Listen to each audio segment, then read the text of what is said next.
Jums papasakosiu apie metalinius bortelius, kuriuos naudojau mūsų takelio įrėminimui, bet jie kuo puikiausiai tinka ir vejai atskirti nuo gėlyno, ir akmenukams, tarkim, nuogrindą pasidarot prie namo, atskirti tiems akmenukams, nes dabar žiūriu labai populiarėja tas dalykas, kad aplink namą deda ne trinkeles, o deda akmenukais ir jas atskiria su borteliais. Tai šitie borteliai labai nuostabiai atrodo.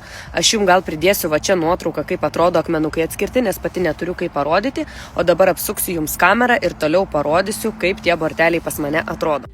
Borteliai, dar kartą noriu pabrėžti, yra paprasto metalo, bet jie surūdyja ir pakeičia spalvą ir va jų liks tokia spalva kaip lapų ateityje, kaip yra nuotraukai parodyta, kurią aš jums pridedu. Tai va, taip atrodo bortelis, kuris susikala.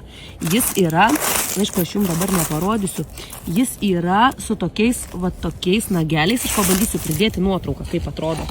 Sumontavimas tikrai labai paprastas, kaip jau sakiau, sukalat ir viskas, nereikia jokių kaiščių, nieko, jie patys. Ir aš čia dėjau papačią tekstilę, tai kartu su ta tekstilė kalėm, jie prispaudė tuo pačiu ir tekstilę, ant viršaus užpylėm akmenukus ir kaip matot viskas labai gerai. Tai dar pridedu jums nuotraukų, kaip galima panaudoti tokius bortelius.